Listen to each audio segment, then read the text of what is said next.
Muito boa noite. É com alegria que mais uma vez aqui nos encontramos. Hoje é 3 de maio. O tempo está indo, ó. O ano está correndo.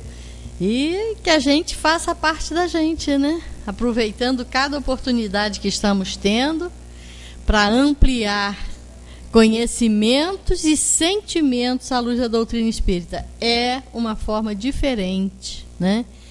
Para a gente se posicionar aqui no planeta.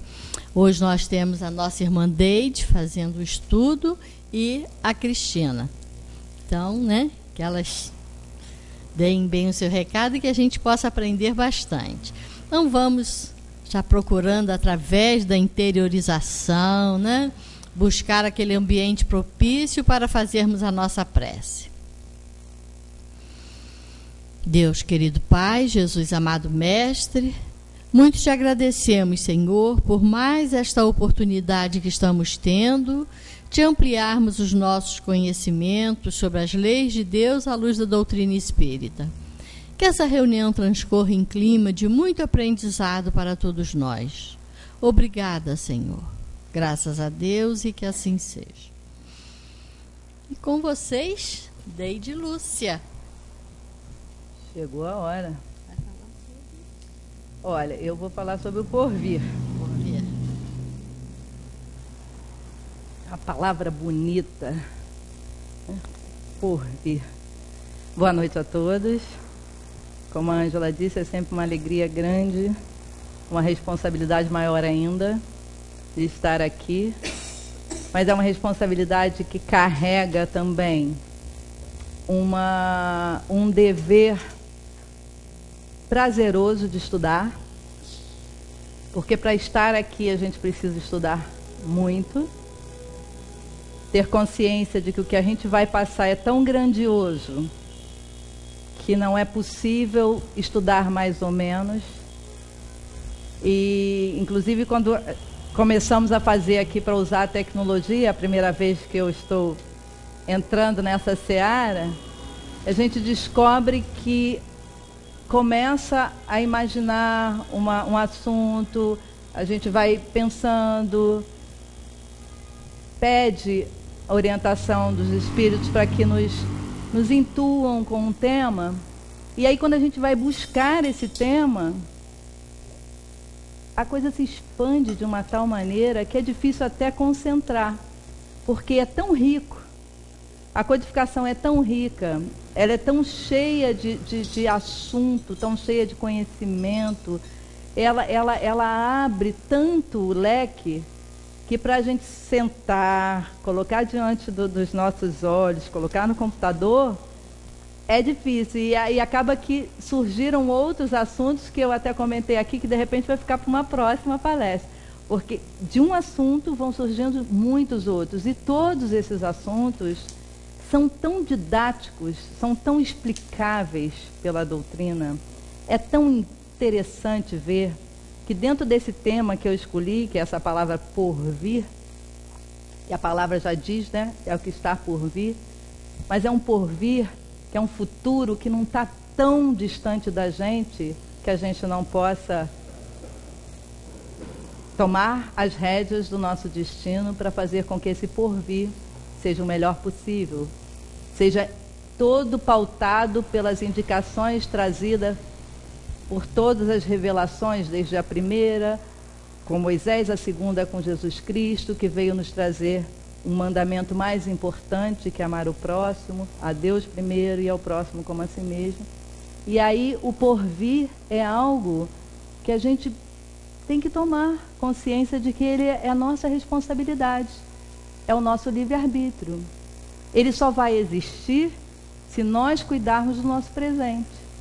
É através do presente, bem cuidado, bem elaborado, estudado com afinco, através dessas 5 obras, praticado com mais cuidado ainda, que nós teremos o nosso porvir, que parte desse nosso individual para a coletividade. Então, através do estudo, a gente vai descobrindo como é que a gente faz isso. Onde está esse porvir?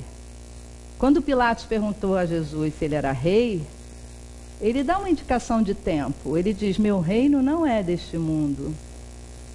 E Pilatos não tinha essa consciência ainda. Nós, naquele tempo, não tínhamos a consciência.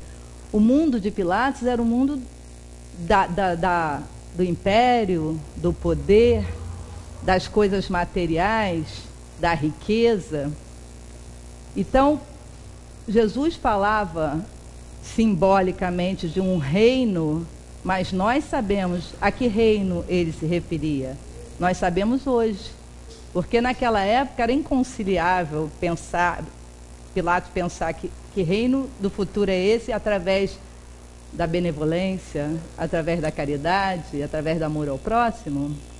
Jesus veio falar disso com a simplicidade que lhe era peculiar, sabendo que nós só poderíamos atingir, sabendo que nós só viríamos a realmente entender isso mais tarde, porque ele já sabia que depois viria o Espiritismo como Consolador prometido e nos daria essas revelações com a claridade que hoje nós podemos perceber, com essa simplicidade que é a doutrina codificada por Kardec. Por que simples?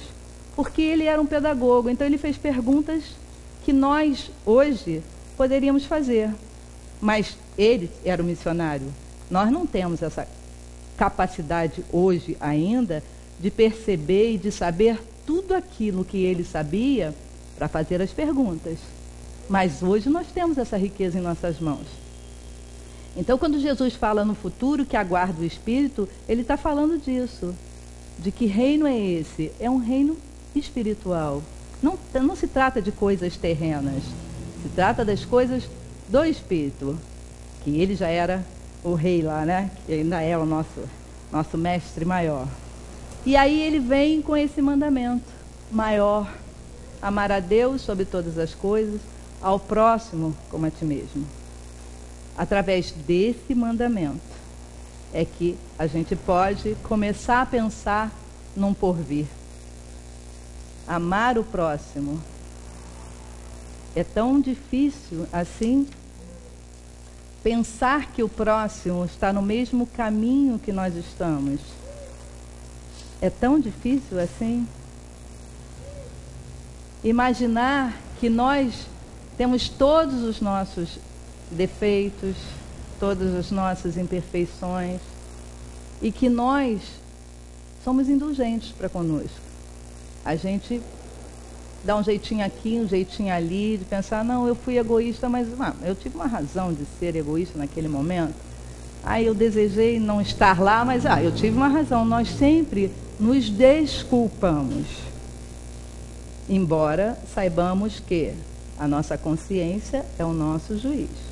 Sabemos que não precisamos mais passar pelos mesmos erros.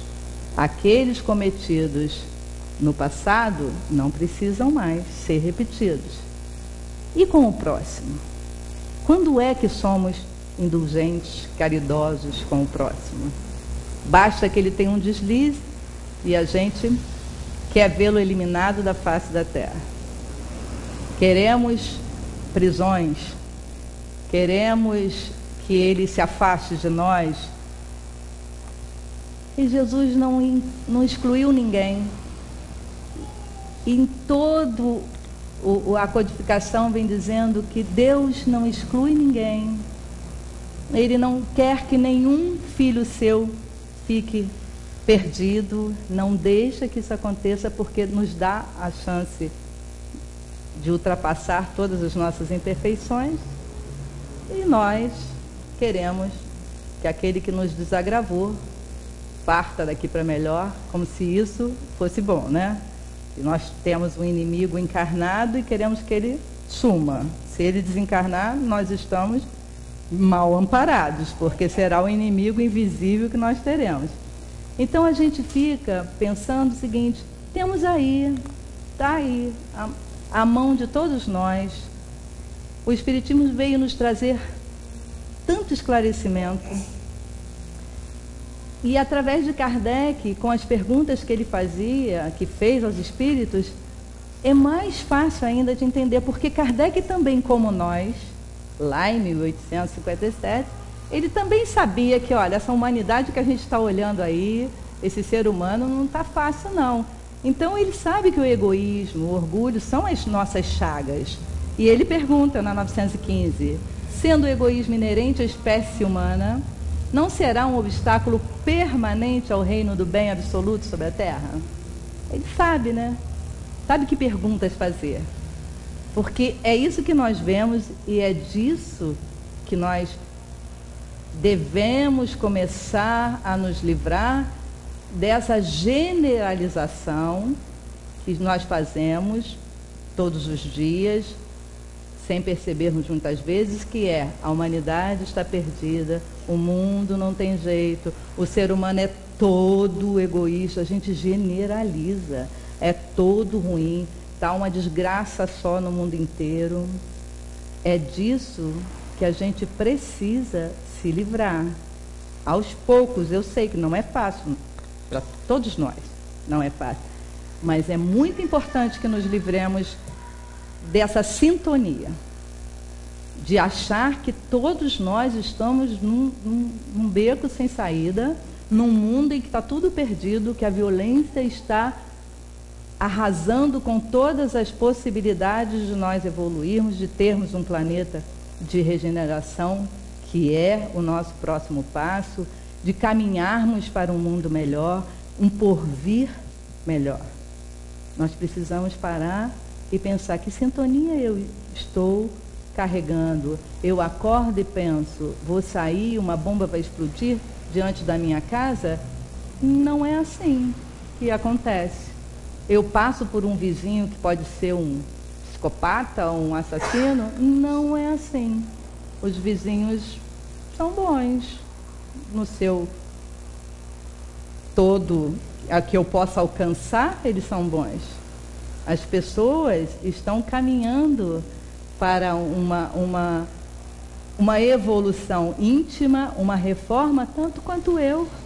Julgar que o outro é pior que eu é meio temerário, porque eu estou num processo de muito grande de aprendizado, de não querer fazer o que eu fiz ontem, de querer ser melhor do que fui na última encarnação.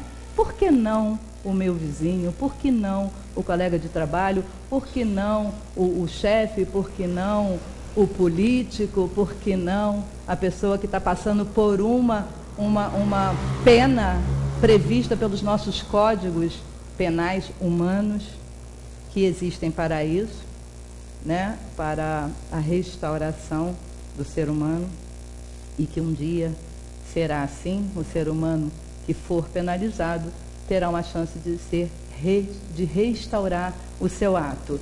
Isso é uma esperança do nosso Código Penal. E aí, diante da pergunta do Kardec, quando ele pergunta para os espíritos se esse egoísmo impede, o que eles respondem? É certo que o egoísmo é o vosso maior mal, mas ele se liga à inferioridade dos espíritos encarnados na Terra, e não à humanidade como um todo. Ora, os espíritos se purificam nas encarnações sucessivas, perdendo o egoísmo, assim como perdem as outras impurezas. A gente fala de egoísmo, mas a gente esquece que a gente, ou bota debaixo dos panos lá, que a gente tem lá, né, uma inveja de alguém que está conseguindo alguma coisa que nós achamos que deveríamos também conseguir. A gente esquece que a gente, às vezes, fura uma fila, ultrapassa um sinal, que são, a Valéria há pouco tempo se referiu a essas pequenas infrações, que na verdade ela depois corrigiu, não são pequenas, são as infrações do dia a dia que cometemos, né? E a gente tem que se voltar para dentro, para olhar e falar: o que eu estou fazendo com o meu progresso, com o meu porvir? Não é ultrapassando esses limites, não é infringindo no dia a dia a questão usual, relacional com os nossos companheiros de encarnação, de viagem, não é ultrapassando essas barreiras que são colocadas para o nosso aperfeiçoamento, que vamos ter um porvir melhor. Então, se o porvir nosso depende de nós, ao trabalho, vamos trabalhar. Esse trabalho que é contínuo, que é diário, só depende de nós.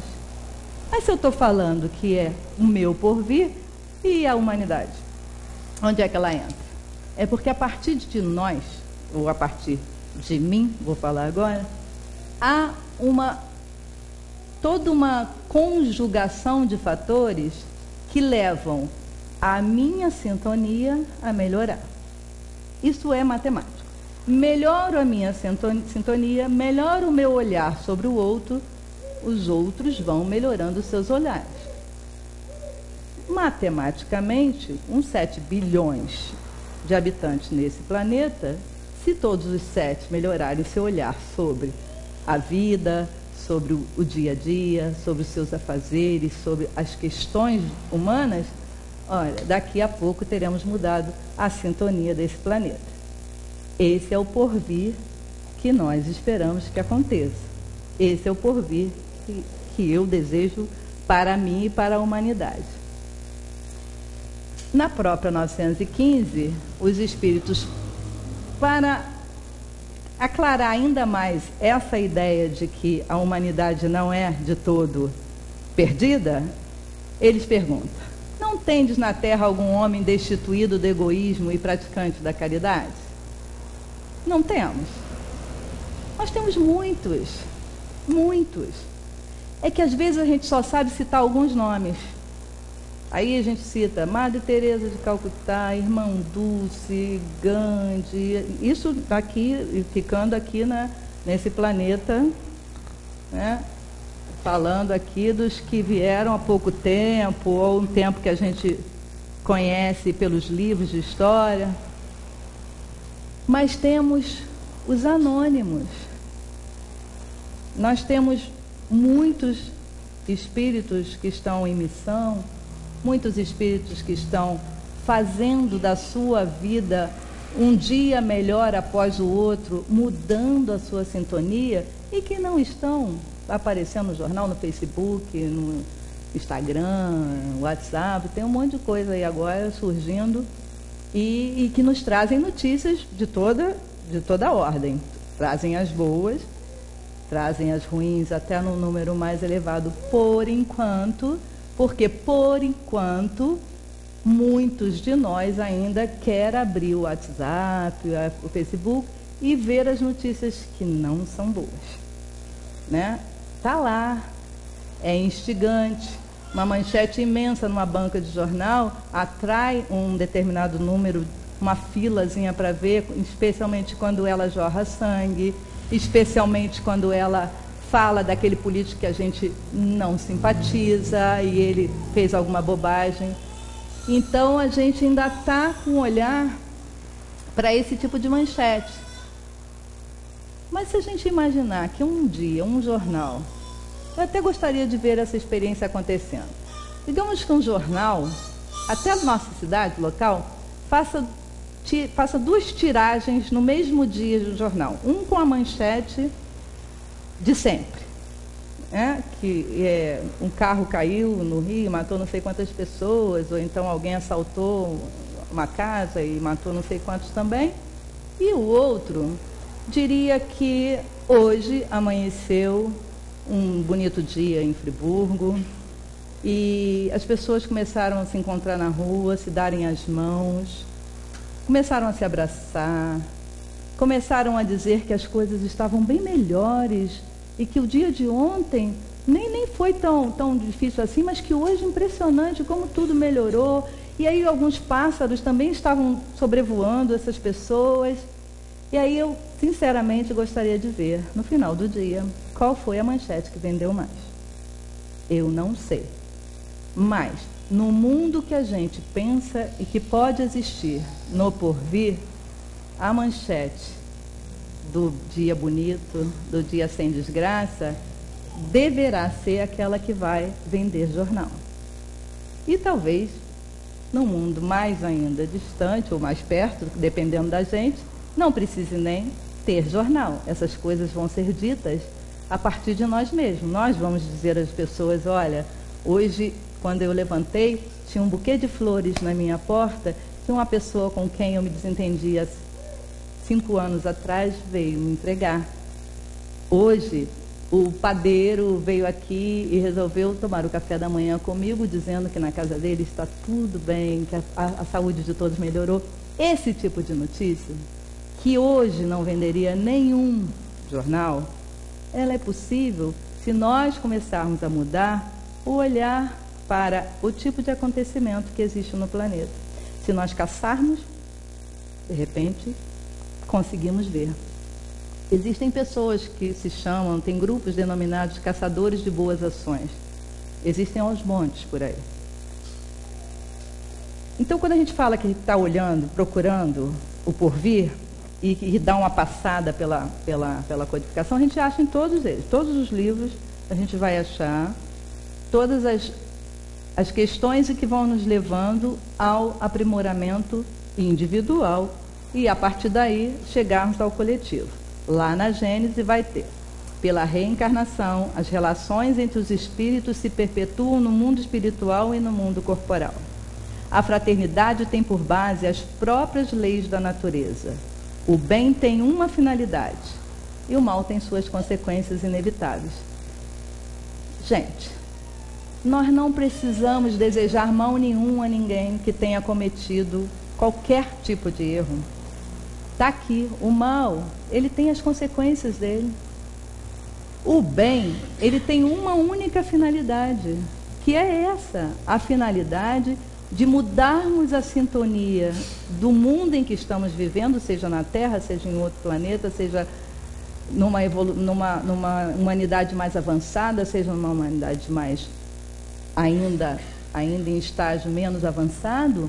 O bem só vai ter essa finalidade sempre.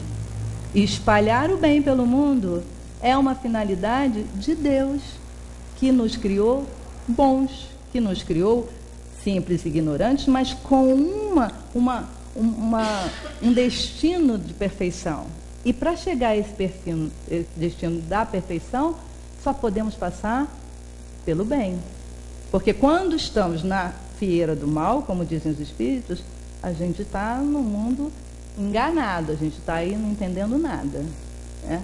Quando a gente conhece, quando a gente sabe que existe a possibilidade do bem e que o bem é essa coisa que contagia, que pode mudar, então a gente vai e segue e vai conhecendo um porvir que já está bem próximo de chegar. Também na introdução do Livro dos Espíritos, eles dizem: os espíritos não pertencem eternamente à mesma ordem. Está aí, né? Através das várias encarnações, a gente progride. Todos melhoram. Eu gosto muito de frisar isso, por quê? Porque a gente às vezes está falando e alguém diz assim: ah, você está com uma visão muito otimista. Não é assim não, tem gente que não tem jeito. Oh, meu Deus! Nosso Pai, que nos fez a todos iguais, sabe que tem jeito. É que a gente tem uma visão muito curta de achar que esse ou aquele irmão que está num desvio bastante difícil da gente entender, de aceitar, ele também tem jeito.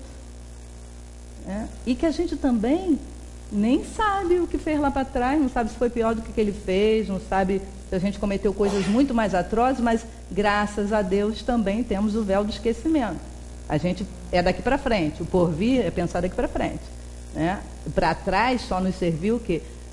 De aprendizado para não fazermos mais, não cometermos mais os mesmos erros. Todos melhoram, passando pelos diferentes graus da hierarquia espírita. Esse melhoramento se verifica pela encarnação, que a uns é imposta como expiação e a outros como missão.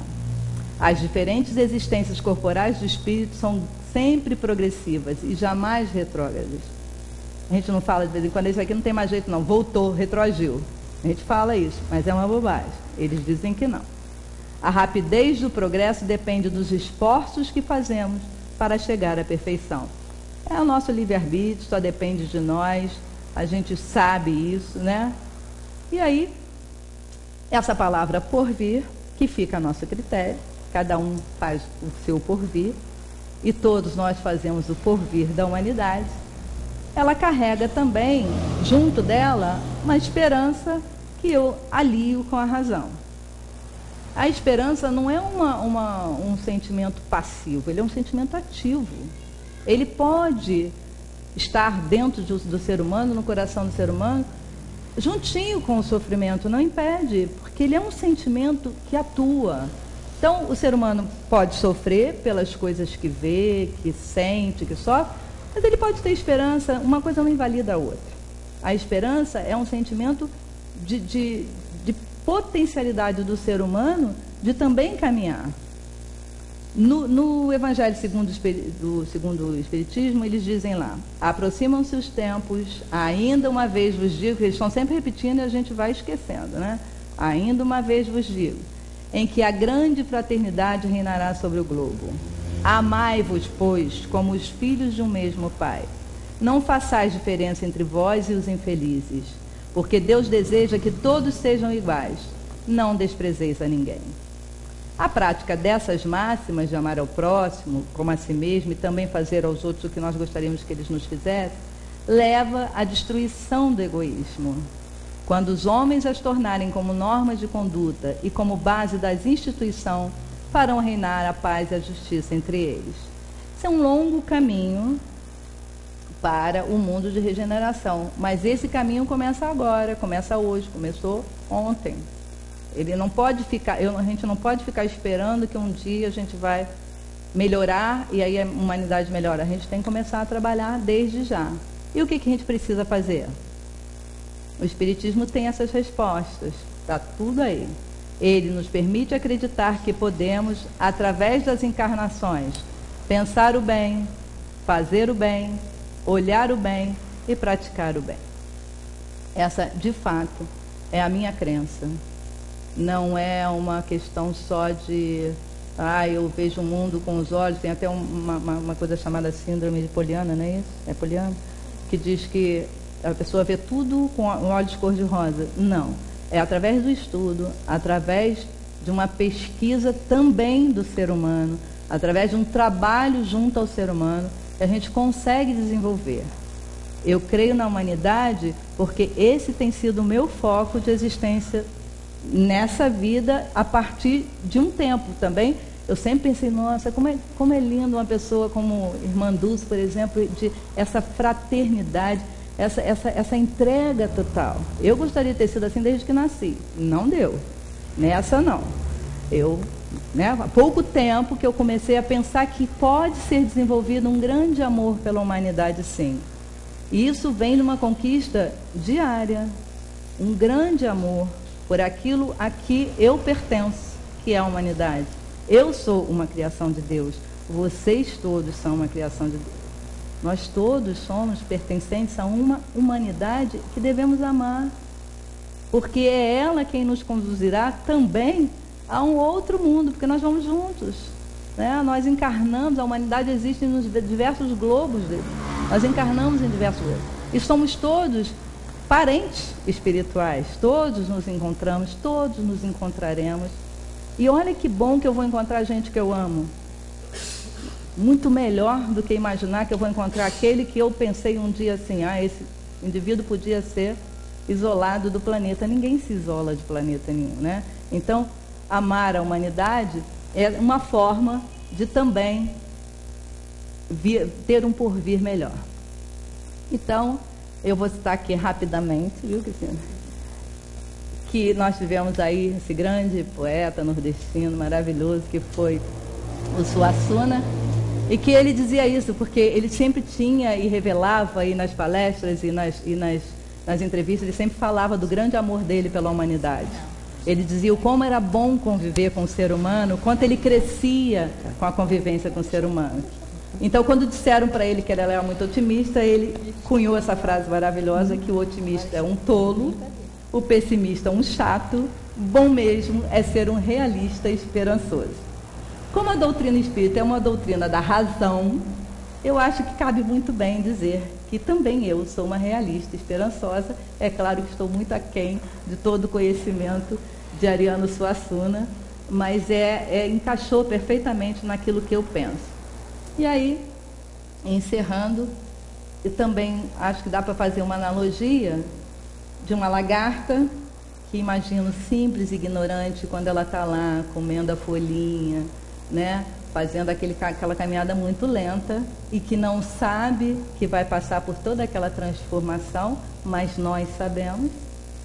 Mas é um esforço muito grande a transformação, a metamorfose da lagarta é muito grande o esforço que ela faz para primeiro construir aquele casulo, depois se alimentar e depois sair do casulo.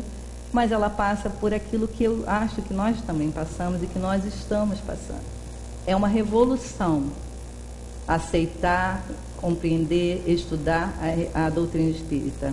Ela é muito libertadora, porque ela, sim, nos dá esse respaldo de que nós podemos ter esperança, nós podemos acreditar que o porvir vai ser muito melhor. Eu agradeço muito a atenção de vocês e desejo a todos uma boa noite. Esse aí é um espírito livre da lagarta.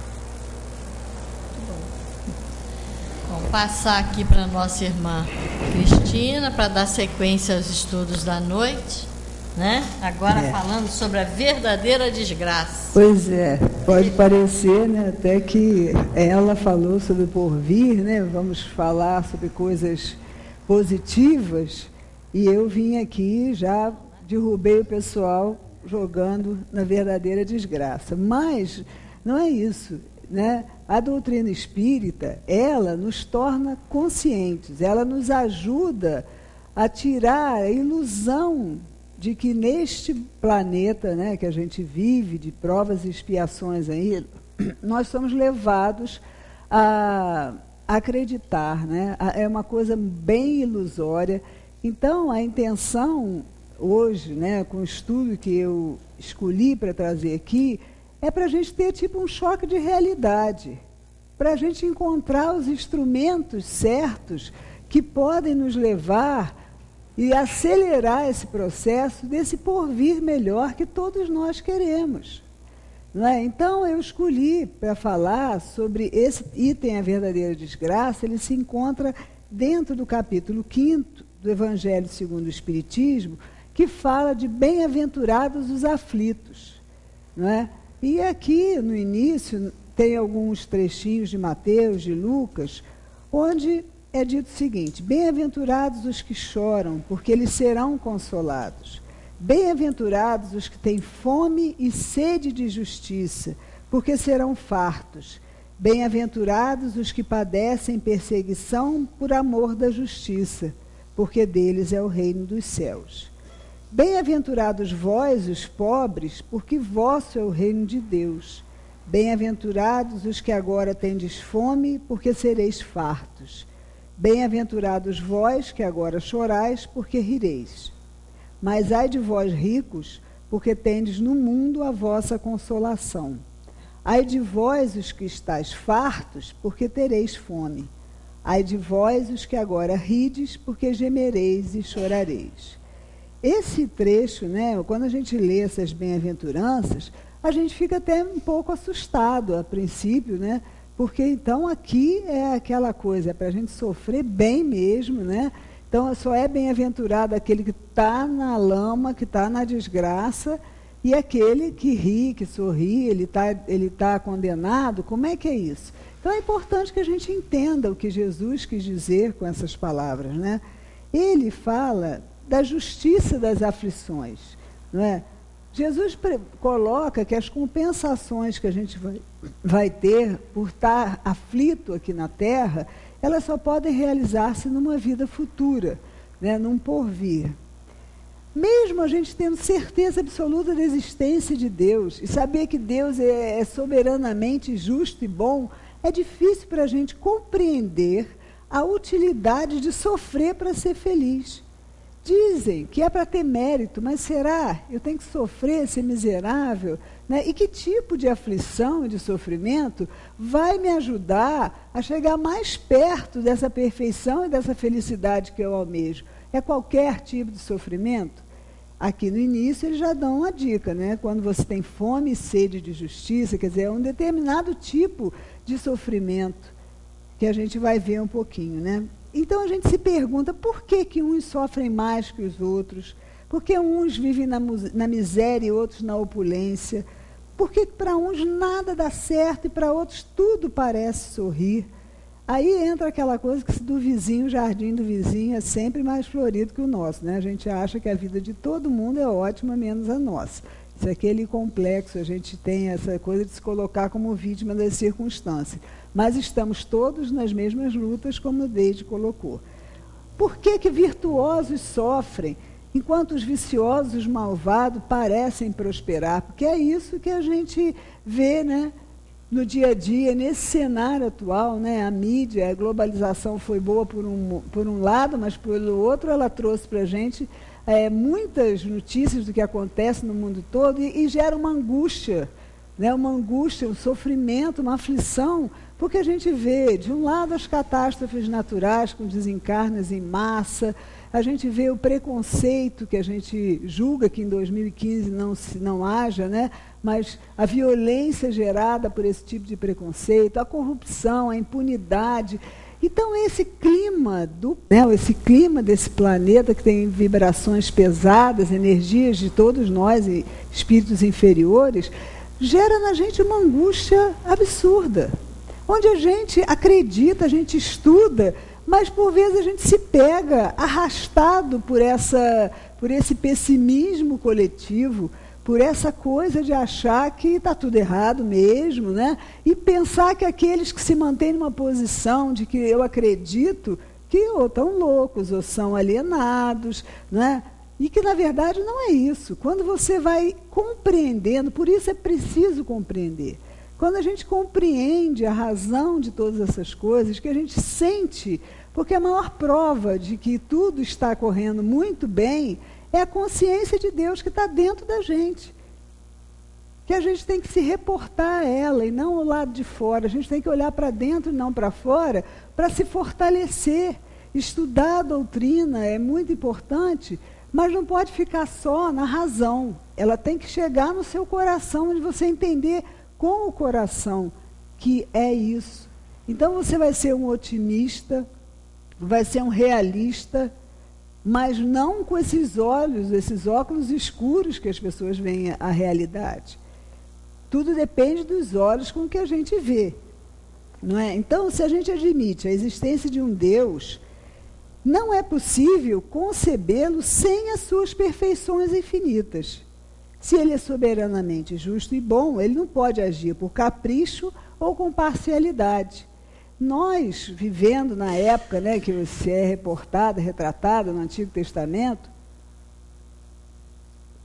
onde Deus é quase que um vingador, Deus é um guerreiro, né? Ele, quando ele toma partido de um povo e destrói o outro para ganhar as guerras, isso tudo faz parte ainda dos nossos arquivos e a gente parece que Deus está descansando, ou que ele está tomando partido desse mal que a gente vê prosperar.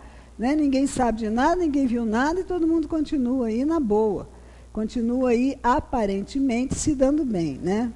Então os espíritos, eles vêm nos explicar, né, que todas as transformações da vida, as vicissitudes da vida, são as transformações porque a vida acontece, ela tem uma causa. E como Deus é bom e é justo, ele tem uma causa que é boa e que é justa.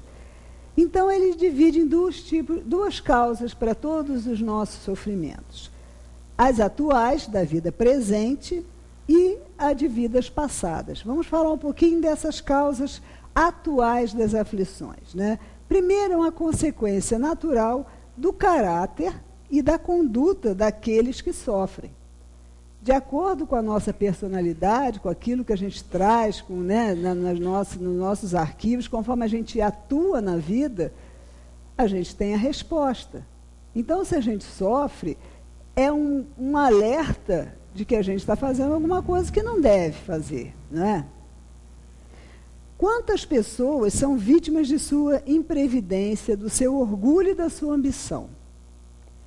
Quantas são arruinadas pela falta de ordem, de perseverança, por mau comportamento, por não terem limitado seus desejos? Quantas pessoas sofrem por inveja, né? Ah, por que eu não tenho aquele carro? Por que eu não tenho uma moto? Todo mundo tem carro, menos eu. Todo mundo viaja, porque você olha no Facebook, parece que todo mundo está dando uma viagem ao redor do mundo, está sempre de férias, sempre a passeio, as fotos são sempre felizes. Então, você olha aquilo e fala, bom, ou eu vou competir, né, e também vou botar as minhas, ou eu sou uma pobre coitada, porque eu só vou até ali Rio das Ostras. Eu não vou lá para não sei aonde, não sei mais aonde, né, aqueles paraísos.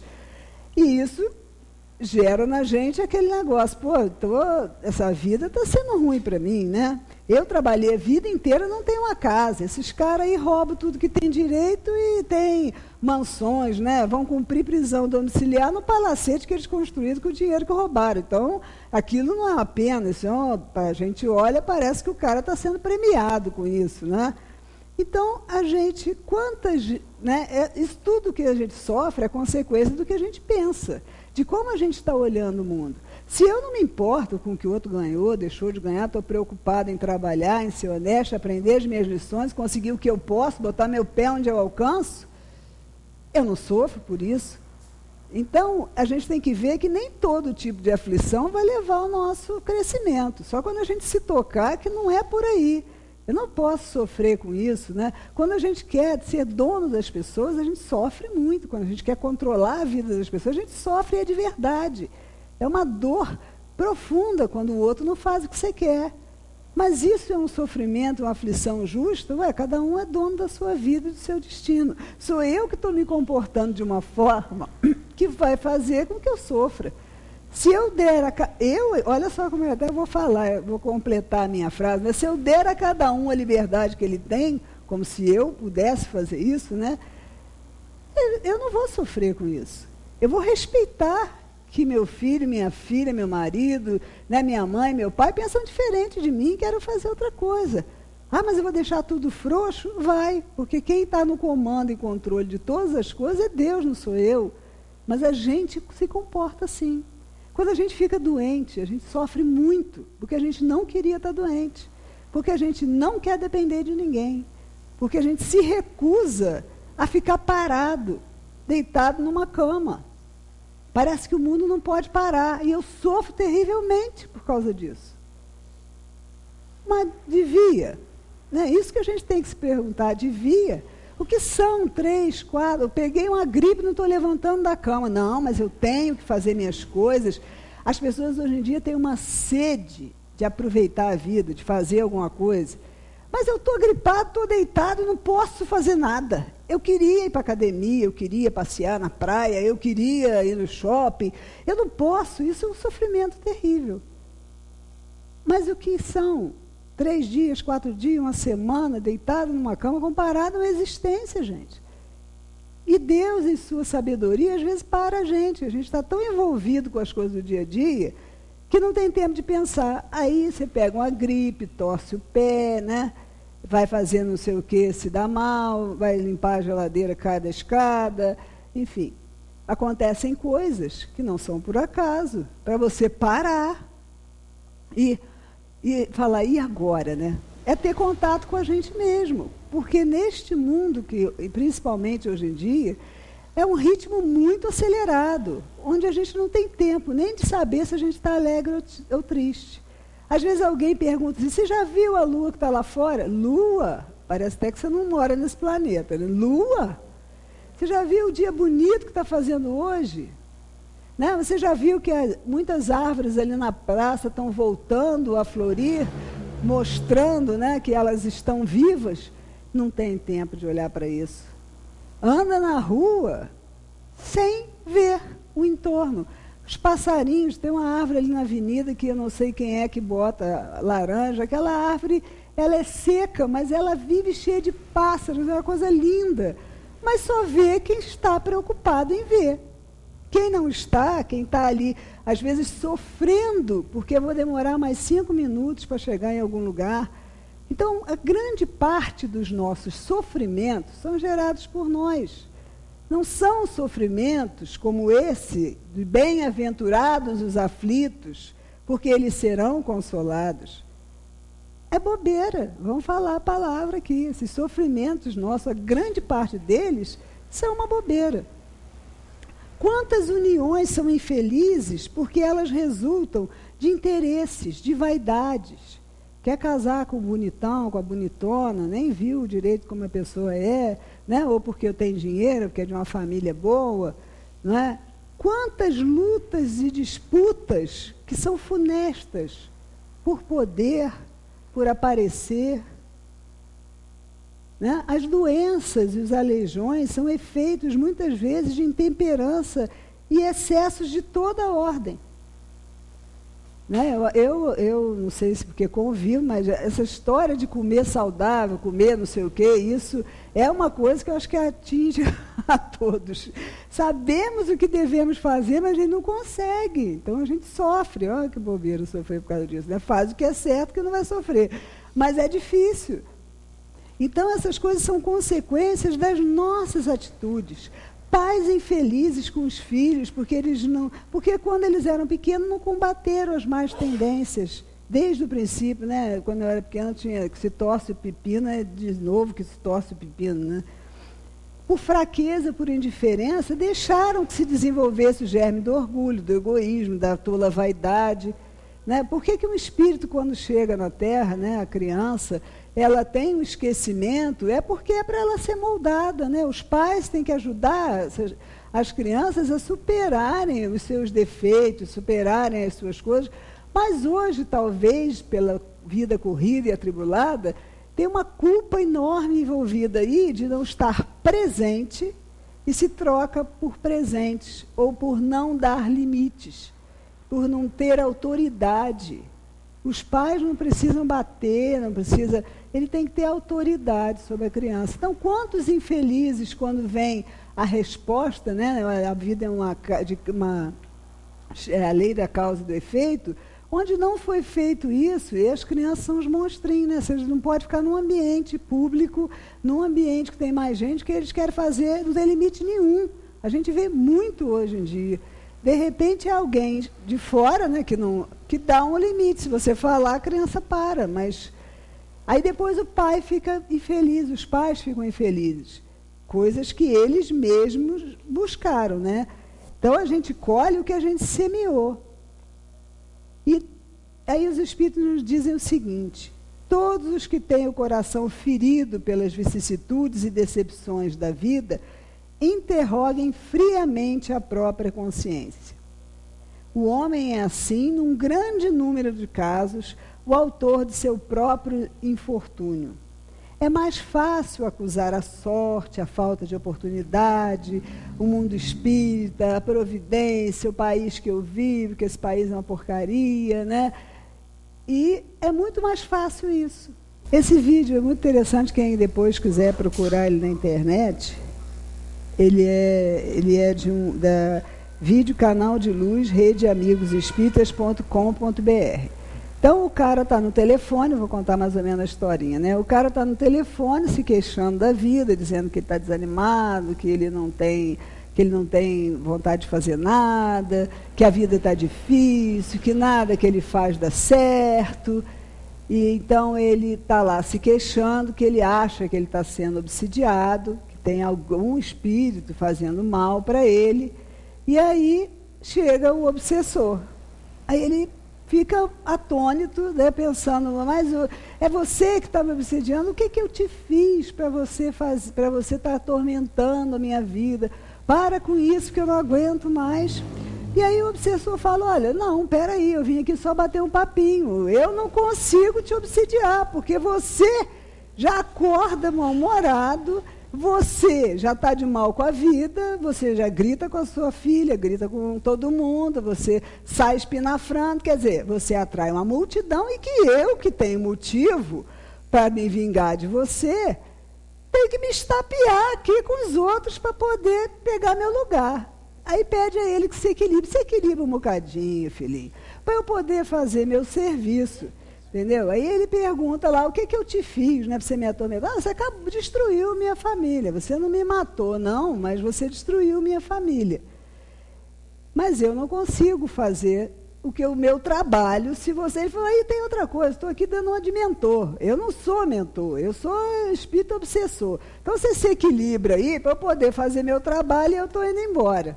Então, quando a gente fala também das causas anteriores das nossas aflições, Deus é tão bom, é tão justo, tão perfeito, que todas as nossas faltas, nascemos simples e ignorantes e a gente vem tentando aprender, né, tendo as nossas lições que nos fortalece, que nos esclarece, que a gente vai mudando.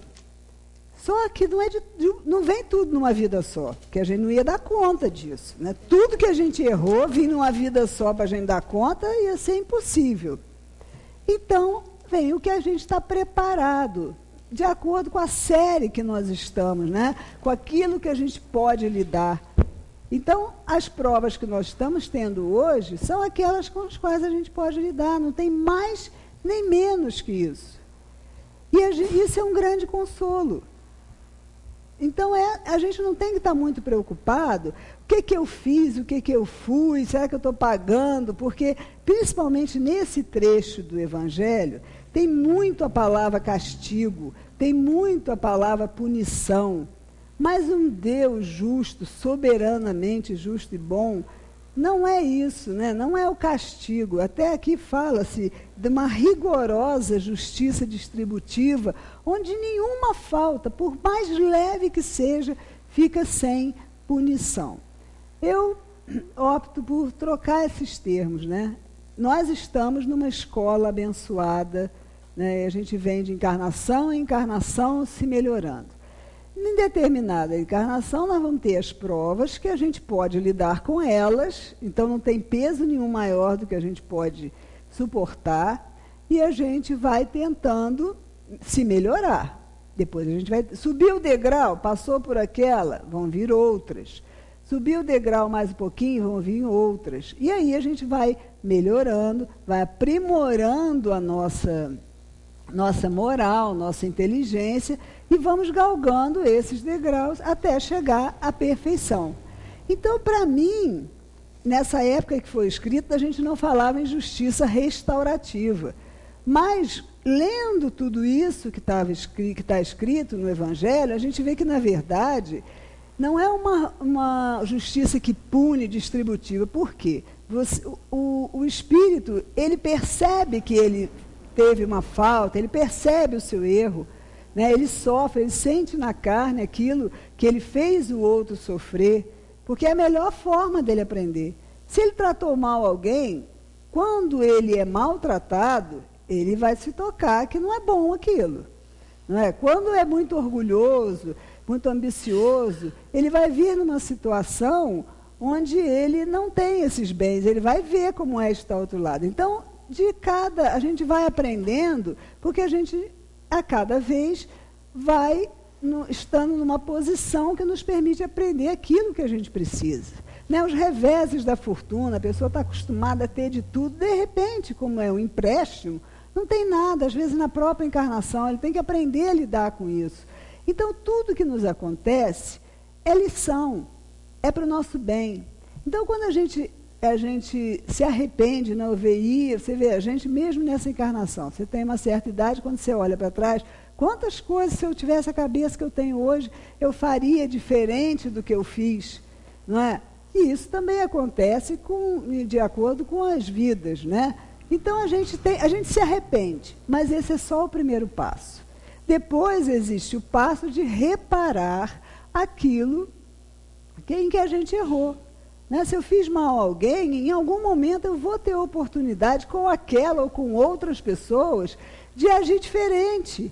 E vou aprender minhas lições. Então é uma justiça restaurativa. Ela restaura essas relações entre vidas, né? Entre várias existências. Se eu fiz inimigos aqui hoje, né, nessa minha existência, eu vou em algum momento reencontrar esses indivíduos, essas personalidades, esses espíritos, e vou ter a oportunidade de superar isso, de amar, né?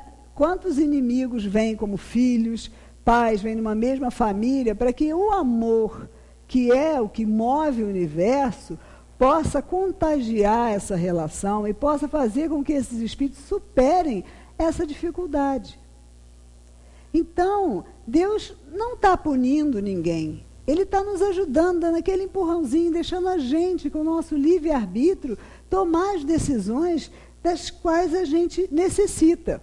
Quando um espírito é muito ignorante ainda, as tribulações da vida são impostas. Ou quando ele é ignorante, ou quando ele é muito endurecido. Agora, quando ele é um espírito que já se arrependeu, que já tem alguma outra noção, ele escolhe e aceita, né, as provas que ele vai enfrentar, que ele sabe que ele deve e quer sair vencedor, né? Então, todas as tribulações que nós vivemos são, ao mesmo tempo, expiações do passado e provas para o futuro. Então, sempre a expiação vai servir de prova, mas a prova nem sempre é uma expiação. Então, não vão achar que a gente está aqui, vai ter que sofrer muito. A gente tem que primeiro ver pelo que nós estamos sofrendo, né? Se estamos sofrendo porque queremos nos transformar, porque estamos com sede e fome de justiça, tanto para a nossa sociedade quanto para nós mesmos, né? Se estamos irradiando ou nos esforçando para deixar para trás os nossos vícios, os nossos defeitos e ser melhores, esse é o sofrimento pelos quais nós somos bem-aventurados. Os outros devemos deixar e abrir mão. Porque os Espíritos nos dizem aqui da verdadeira desgraça, que é o tema que a gente trouxe hoje, qual é a nossa verdadeira desgraça. A verdadeira desgraça para nós, né, vou revelar-lhes a desgraça sob uma nova forma, sob a forma bela e florida que acolheis e desejais com todas as forças das vossas almas iludidas. A desgraça é a alegria, o prazer, a fama, a fútil inquietação, a louca satisfação da vaidade, que asfixiam a consciência, oprimem o pensamento, confundem o homem quanto ao seu futuro. A desgraça, enfim, é o ópio do esquecimento que buscais com o mais ardente desejo. Então, por que eu disse no início que era um choque de realidade? A verdadeira desgraça é a gente viver procurando isso.